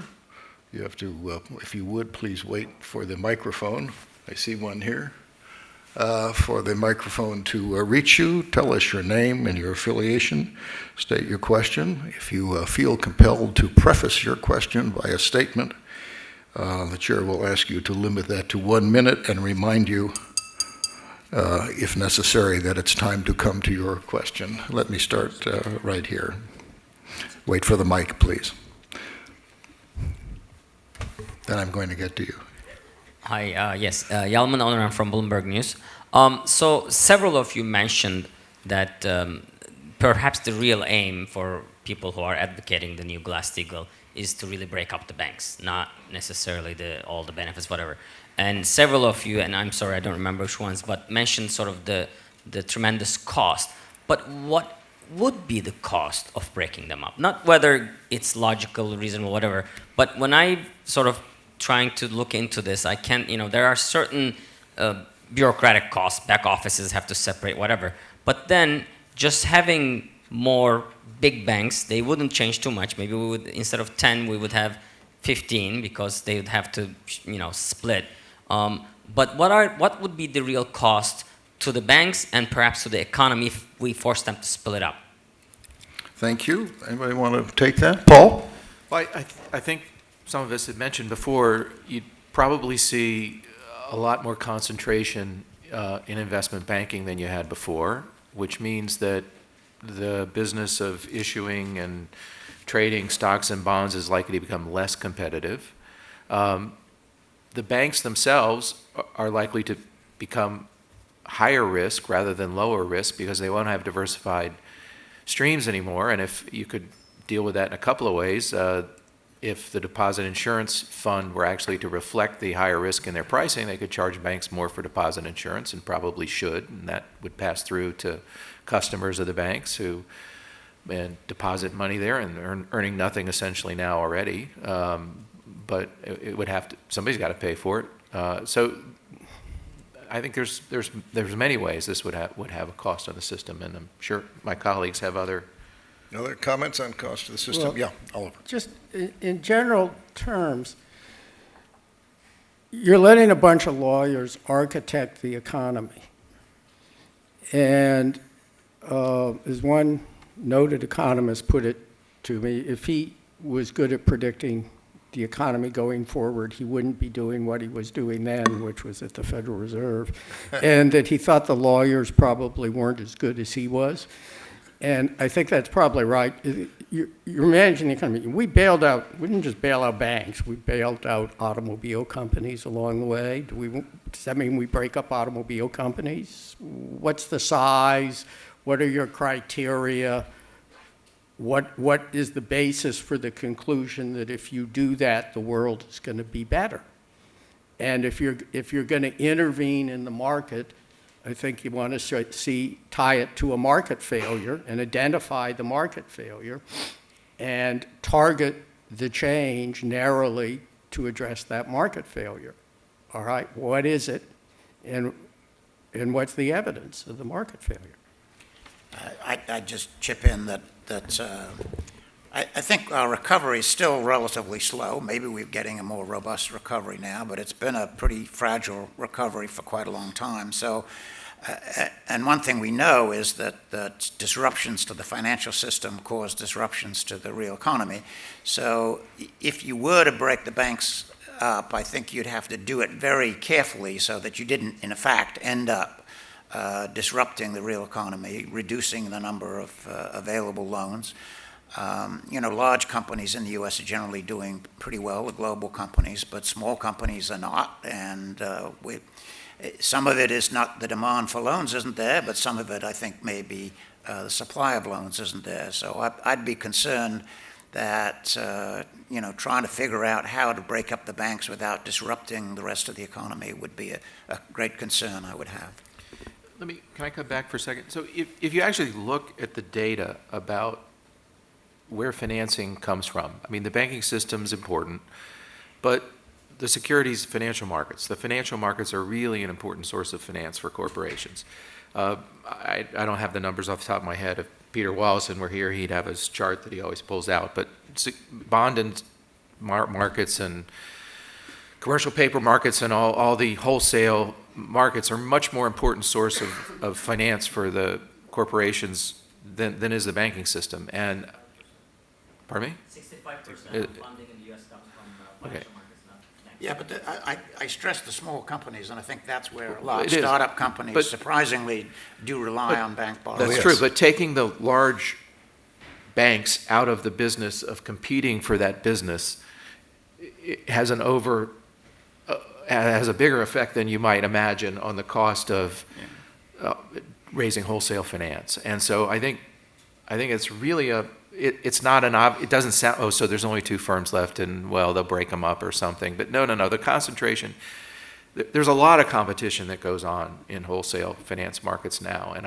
I don't want to defend the big banks, but I mean, I think we would lose all that. And that could be much more important than you might think. Thank you all. Thank you very much for a stimulating question. I thought I saw a hand sort of in the front. Oh, yes, this gentleman right here.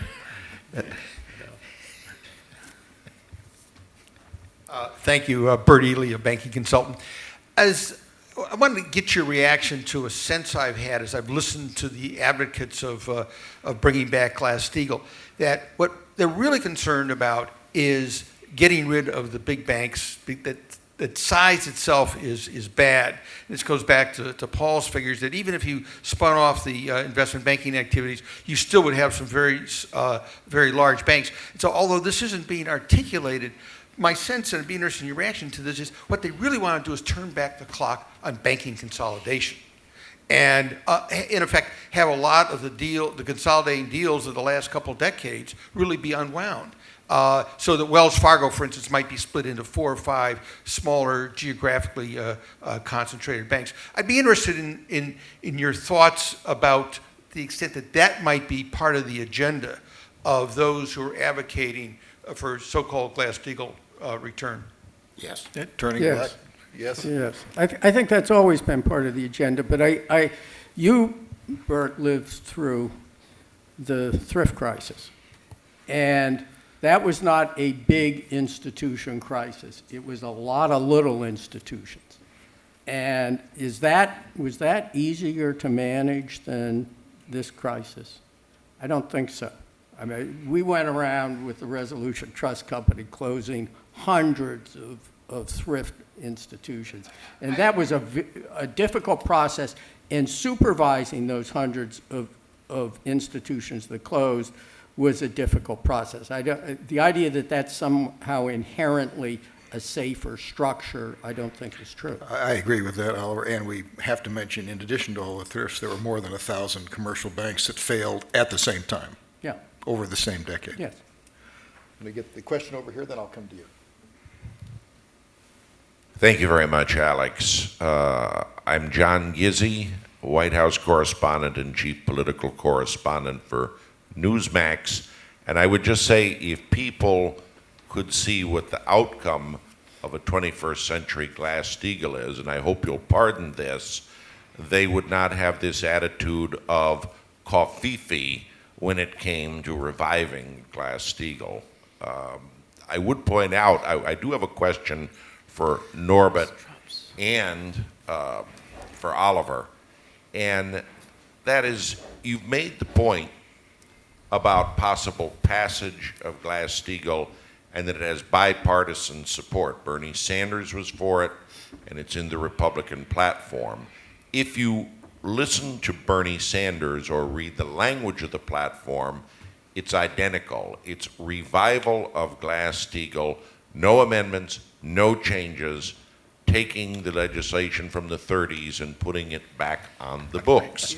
My question is this: with all the possible dangers that are there and with the effects, why does it have such bipartisan support? There's a political question. You want to take it up? I mean, I can't, I can try to answer that. I mean, there's a sort of, on at least one side of the aisle, there's a populist sort of fascination with Glass-Steagall, and sort of, I think, to some extent, there's always been sort of a populist angst against financial industry in the United States in general. So everybody's okay with small businesses, everybody's okay with manufacturing, everybody understands that. You see the product, you see the service, you understand it, you get it.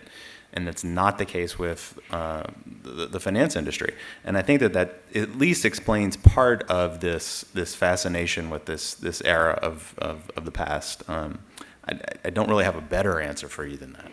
I would suggest, when I wonder about that, I go back and I read William Jennings Bryan's Cross of Gold speech, and I'm hearing it again.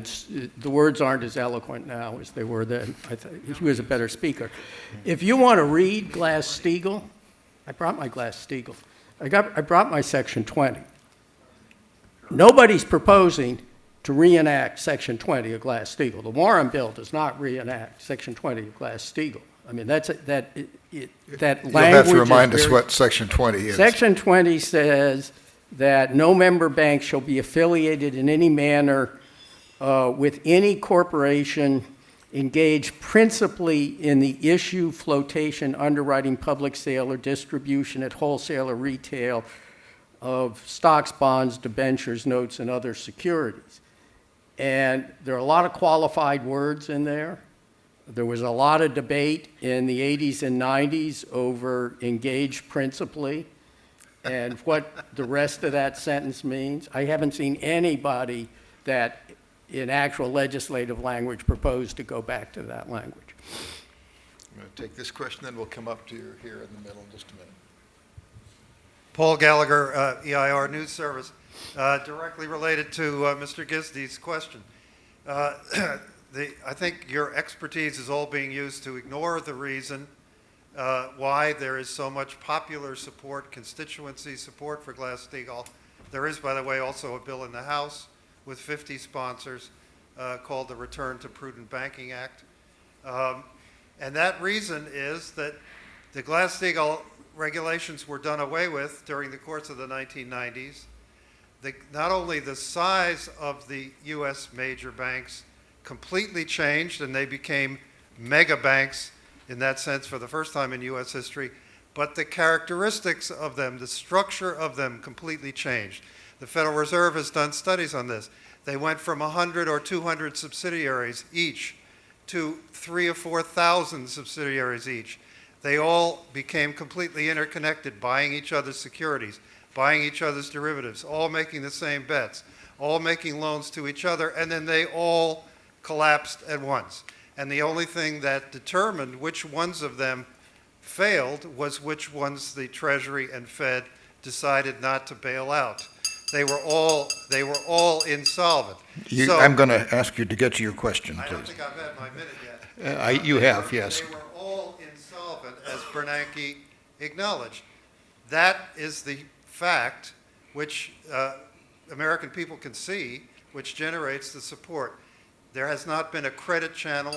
I'm sorry, you have to get to a question in the here. U.S. economy since. So my question to you, especially given that most of the credit in the driving the world economy since has come from the credit channel of China, which does have bank separation and has had it for the last 20 years, would you like to trust the credit channel of the U.S. economy to a dozen banks which effectively have all the deposits at this point and which are free to do any form of securities, derivatives, and other speculation with those deposits? Okay, thanks. Dick, you asked for the opposite case. I think you just got it here. So anybody want to take that up? Let me think about it some. Anybody else? I'll start. I mean, first of all, I don't really accept your premise, and even if I did, I would say, so you want to do something that makes absolutely no sense to rectify the problem that you perceive, and that's how I would answer that. I mean, it doesn't. I hear what you're saying. Not much of a question either, but I hear what you're saying. Well, most of the changes in the banking system in the U.S. were not due to the amalgamation of securities, investment banks, and commercial banks. It was due to the relaxation of state across banking across state lines, interstate, Regal-Neal and Regal-Neal Act that allowed states to go across. That was the conglomeration of commercial banks. That's how you got Nations Bank and Bank of America. It was the changes in those laws to modernize the banking system, to get away from the unit banking that was imposed upon the country in the 1800s and early 1900s, back in the days what Ali says that the progressives want to go back to, when things were great in the late 1930s, right after passage of the Glass-Steagall Act. I don't think that's true at all, that things were really, great back then. Or as you point out, Paul, in your numbers in the 1920s, when literally hundreds of banks failed every per year. I'm sorry. The major banks were not simultaneously insolvent. I'm sorry. No, they weren't. They weren't. You can They come weren't. up I mean, one of the afterwards and talk informally with the panel. Those banks failing in the 1920s, none of them were combined investment banks. All of them were traditional commercial banks, only highly concentrated geographically. Right, and your premise seems to be wrong, that not all of them were insolvent. In fact, well, that. That's his testimony to the Angelides Commission. But So it's many not of the ones that accurate. were in trouble were absorbed by bigger ones that were probably not insolvent. Bank of America took over Merrill Lynch. J.P. Morgan Chase took over Bear Stearns. Go back and read the call reports. On the Go capital back and basis- read the call reports. I don't think they support that number. The call reports, The quarterly regulatory call reports, and the Y-9s from the banks that report the assets and liabilities of the bank. Those are the numbers. And I think we have instituted a lot of things to make the banks safer, and it's true that we have very large banks, but we have a very large economy. America is a big economy, and we have companies that are very large, and they do business around the world. Actually, concentration of banks in the United States is lower than it is in many or most other countries, including Canada that you mentioned there. So I wouldn't agree that we are more concentrated than other countries, or necessarily that we don't have a good choice of banks. We have plenty of choice of banks. You can go to a community bank, a lot of different banks. So, and as I say, that's why I support the basic notions of Dodd-Frank, which I think have done a lot to make those banks safer and limit the interactions amongst them, and to make sure they hold more capital. Thanks for giving us a lively question. I'm going to come on to the next here, right, the lady right here in the middle. Hi, thank you. My name is Emily Liner, and I'm with Third Way. So I wanted to, well, first I'd like to highlight what Martin just said, because I think this isn't adequately understood by the general public, that the United States banking system is less concentrated than a lot of our peers. And one thing in Dodd-Frank that never gets talked about, and should be when it comes to too big to fail, is there's actually a ban on mergers of banks of a certain size. And I had to pull up the text and find it because it was driving me crazy. So it's based on deposits. A bank can't have more than 10% of the total amount of deposits in the United States. How would you respond to using this policy lever instead of a 21st century Glass-Steagall to address too big to fail? Let me take that. Thank you. So that's been in place actually before Dodd-Frank. It's been in place for a fair bit of time, and it was a restriction on, I think, Bank of America for a long time. However, if you read the fine print, it can be waived in the time of crisis. So if you've got another big bank that gets in trouble, they can look the other way. And in fact, if we want to go back to the business about what created the big banks of America today, it was the last crisis where we had banks buy up other big failing banks. And to go back and now to tell those banks, after they bought the other banks, to save them, you've got to we're breaking you all up because you're too big now. You've got to ask the question, well, why did you tell us to buy that other bank to begin with? Exactly. It's a little bit, anyway. So the 10% has been in place for a while. It was said again in Dodd-Frank, but it can be waived if in times of for financial stability reasons, if one institution wants to acquire another that's in trouble. If you look more broadly and you look at what's happened in Dodd-Frank without judgment about whether it's good or bad, there is an escalating regulatory cost and an escalating capital cost with size. And the capital requirements for a large bank a GSIB are not just numerically larger, they are larger and significantly larger as a percentage of size. And so you already have a system that is scaled up and imposes significant additional safety and soundness as well as capital requirements on larger institutions. Other questions right here, and then we'll get you. Hi, Zach Warmbrough with Politico. Trump administration officials keep entertaining the idea of reviving Glass-Steagall. Do you have any idea what they're getting at? What do you think they mean when they sort of say they're open to maybe bringing it back? And do you think it would be wise for them to continue on with the Glass-Steagall branding, regardless of what they mean? What do they mean, and would it be wise? Okay, Paul. I actually invited folks from the administration to be on the panel too, to talk about their ideas and what they meant, and they sort of said they'd roll it out in their Treasury report, and they didn't want to talk about it.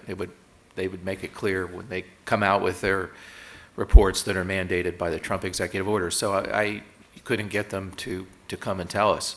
I don't know what they mean. I mean, I think when the Secretary of Treasury was pressed in his hearing a week or so ago, when Elizabeth Warren wanted him to agree that her act was a great act, her 21st Century Act, he backpedaled and said, no, we're not for that. That's not our idea of what a new Glass-Steagall is. I'm pretty sure that's close to exactly what he said, and she was not particularly happy about that. But so I don't know what they're going to call their new Glass-Steagall. Maybe somebody else up here has a better feel. Anybody? No, I don't. I mean, Did they come tell Brookings, maybe, Martin? No, they don't tell Brookings. There was a meeting at Treasury that I attended where a number of think tank folks, including some from AEI and academics, there was actually no discussion of reinstating Glass-Steagall in that Treasury meeting. I don't know if there have been a series of other meetings with the banks and with regulators and so on. I don't know what's happened in all of the others. I'm guessing that this is, Trump was elected on a relatively populist agenda. If you look at who supported him, I think the banks are just not very popular with those folks. And so this is a way of sort of saying, I'm gonna deal with those guys that you don't like, that on Wall Street, that have too much money. So I think it's sort of a populist move. What actually comes out of it remains to be seen. I doubt if Glass-Steagall will actually come out of it. I don't have any idea either. My experience mirrors Paul's. Everybody that I talk to says some version of that, or I don't know. On transition, I still have no idea. Okay, next right here. And then I'll come to you. Thank you. My name is Andrew, and I'm actually with the European Parliament Liaison Office. And my question is actually about maybe some of the anxiety around the too big to fail. I'll preface this with a lot of the books that I thought had particularly good insight around the financial crisis was that it was actually more of a problem of too big to manage well or too big to kind of organize well, and organizational management in a lot of these banks kind of broke down with their internal understandings of some of the assets they had and what they were actually doing. UBS, for example, a very risk-averse bank, didn't understand some of how it classified some of its positions it was taking. And I was just wondering if you think that maybe some of the anxiety around this too big to fail mentality, at least in the public opinion, is actually trying to capture maybe some of this. How do we get banks that are very big and are doing lots of different things to understand themselves very well and operate as best as they can? I'll take a crack at that. In my former life, I went into large banks to help the bank examiners examine them and their models. I think if the public is very anxious about, if your premise is right, big banks, we're not sure they know how to manage their risks. Well, why would you ever ask a government regulator how to manage the bank's risk? I mean, they don't know how to manage it. So, I mean, bringing in the regulators to tell the banks how to manage their risk isn't going to do it either. I think people, when things are going well and banks are making money, and they have a bunch of smart people that are making that money and telling them they completely understand, how they're making money, and they're going to make them more of it, and it filters all up to the CEOs. I mean, they have to listen to the people below them, and nobody saw. There were some people that saw that the subprime market would blow, but not many people, even in the business, had realized how bad it might get. There's the Big Short. There's a couple of people that bet on it, and they were right. But not the Federal Reserve, not the regulators. We had inklings that things may not be so good, but everybody thought the crisis would be contained, including Ben Bernanke. So you've got humans, and you've got people potentially playing by the rules, making a lot of money, and somebody's got to go in and stop them. But we're playing by the rules. I mean, it becomes a very difficult game to know, when to pull that punch bowl away, especially if you have to change the rules. And there's no losses out there yet. It's me saying the sky's going to fall. When? Next week. Well, how do we? You said that last week. How do we know that? There's no easy answer to it. Except these guys will have one. Ollie has one. In the early 1980s, there was, and it led out through the rest of the 80s and into the early 90s, there were a series of real estate bubbles in the United States, and they burst. This was a real estate bubble that burst all over the place. It started in farms in the Midwest, and it brought down the U.S. farm credit system that had to be recapitalized by Congress. It came in, bailed out the lender to farmers, because the lenders to farmers, not great big banks, little banks out in the country, had been making bad loans. It's not a big bank issue. People don't like big banks. I go back, Cross of Gold speech. It's very eloquent, but that sentiment is still here. Thinking of the Cross of Gold, which is a great speech, by the way, and the spirit of the times, if you look at some of the other rhetoric of the times, you have things like, "We will defend our farms against the blood-sucking banks from the big cities, and we'll be out there with our shotguns." It was pretty hot rhetoric 120, if you burn down 130 years ago. the cities, they'll grow back, but if you destroy the farms, the nation will come to an end. It's in the speech. One thing Paul said, which we maybe should emphasize, is that one of the things that's tricky about a financial boom is exactly that the loan losses are very good. Loans perform very well in booms or bubbles. There are almost no defaults. There are almost no losses until the end. And then you see it. Can I make Oh, yes, sure, please, Martin. And that is on the too big to manage, which I'm sympathetic to. I think that is a risk of banks if they get too large. One of the things, though, is there's been a big retrenchment of banks, both in Europe and in the United States. There's a new report coming out from McKinsey Global Institute about financial globalization, and so I've been reading, advising that report, and it's quite striking the reduction in the number of subsidiaries of a bank like Citi or even J.P. Morgan. Many of the banks in Europe are reducing their international activities. It's actually the banks in Canada and elsewhere that have been expanding some of their international activities, but the big banks in Europe and the United States have actually simplified their operations, reduced the number of subsidiaries, partly just because they realized that these things were too complicated and then they weren't making enough money to justify the risk. And because of regulation, anti-money laundering has also caused some retrenchment meeting those regulations. So banks actually have been making themselves simpler. And then the living wills again, I agree with Paul. Regulators are not going to know the perfect answer, but if you have to go through that living will process, which they've all had to go through, that does force them, I think, or encourage them to simplify their operations. Yeah, Dick. Yeah, Andrew's question is, I think, one I've thought about. I mean, I think really large institutions may be hard to manage. One example of that is around 2005 or 2006, Mr. Chuck Prince, who was the head of Citibank, came to NYU Stern School and gave a talk. And in that talk, he had said that he was spending time lately going off to London to apologize for something that his bankers had done in London. You know, the British were away on a holiday or something like that, and some city bankers cleverly shorted $10 billion of some government security, so the price went way down, and then they bought it back at a lower price. This was a scandal, and Chuck Prince had to go to London to apologize for that, and then he had to go to Japan because some city bankers in Japan had pulled a little trick like that too, and the Japanese government didn't like it. And I said to myself, should the head of this great big bank have to be spending his time going around the world apologizing for what his bankers did?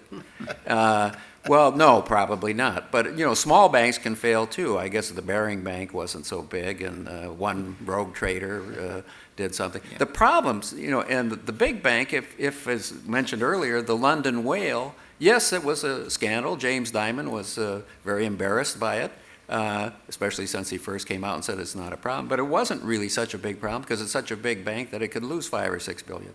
Exactly. So the real problem all this illustrates is not that big banks are too big to manage, because small banks can be mismanaged as well. The problem is the incentives people have in these banks. You know, these institutions holding other people's money have a fiduciary responsibility. That's our money, our savings, our retirement accounts. And on the other hand, they have this incentive to make as much money as they can because they might get a huge bonus. They have to find in these institutions the balance between fiduciary responsibility on the one hand and the desire to jack up the profits and make a huge bonus. And that's the trick in managing a big bank or even a small bank, I think. You know, we ought to think more about the incentive systems that the people working in these banks have right now. Thank you. I have a question right here. Thank you. Nellie Lang with Brookings. So first, before I ask my question, I just want to align myself with the view that there may not be that many great benefits from Glass-Steagall. But I do think there is this question that maybe Ali's example illustrated, which is there a difference between making a loan to a wheat farmer and investing in wheat futures? And it's related to culture of a commercial bank loan officer versus a trader. And how do you respond to that kind of question as to whether there'd be benefits from changing the conduct of an organization if you were to reinstate Glass-Steagall? I don't think culture is an issue, and I spent part of my life gambling, playing cards for money that affected my standard of living, and that's positively or negatively? What? Positively. Depends on whether I won or lost. There's a fear factor and a greed factor that operate in financial transactions for everybody. And if you're going to, they create risk. They both create risk. And one of the focuses of bank regulation is to make the culture more conservative. And I think that's a real issue. I think how you approach the business is a significant issue. I don't think that's a size issue. And I think that people that are in securities businesses and commodities businesses, as well as banking businesses, have come to realize that you want people who are traders, who make money because they trade well and not because they take a lot of risk, and that you want to control the risk appetites of your people, whether they're making loans or they're trading wheat futures. And so I think if you do it right, you wind up in kind of the same place. If you don't do it right, you're in it's a short-term business. And I don't think traders want to lose money. And I don't think they're going to get large bonuses when they lose money. So, I mean, people are different for sure. And in the end, as long as those incentives are somewhat aligned, I think this isn't. I don't know. I was on a panel with Dennis Keller a couple weeks ago, and I heard something very similar to what you just asked about the big bonus culture, and it was on a Volcker rule, and it was talking about how they want to hold on to those things because they want to get those big bonuses, but it's so risky, and you can't have on the one hand say that these big bonuses are what's driving it, and on the other hand, you're losing money. Because if you're losing money, you're not making those big bonuses. So I don't know. Maybe there's something there, but Well, I think the danger of the culture was that you would take a risk. If it paid off, you got a big bonus. If it didn't pay off, then someone else paid the bill. Well, So but I think that gets to those were the bad incentives that were built into the system that we had to change. In some sense, this is back to the old social debate about the investment horizon. Are corporations just investing for the next 10 minutes, or is it they look in 10 years out? Yeah. So the trader looks for the next 10 minutes, and the credit analyst at a bank who's making a loan has got to look over the next 5 years maturity. And yeah, Nellie, that culture clash can maybe be a problem, but I think we talk about that in the corporate world too, and I don't know that we have an answer for it. It is argued, I think rightly, that the trader being marked to market every minute and having constantly to margin the change in price creates less risk than the banker making a loan with a horizon of 5 years while the price slides away from him and finally the system collapses. Well, we'll be talking about this more, I'm sure. We have arrived at noon. I want to thank you all for coming. Thank you for great questions and a very lively session, and let's show our appreciation to the excellent panel.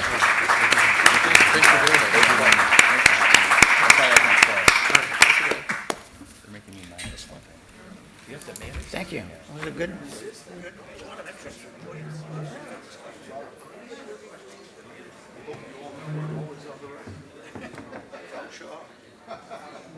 Doesn't mean I want to change my mind.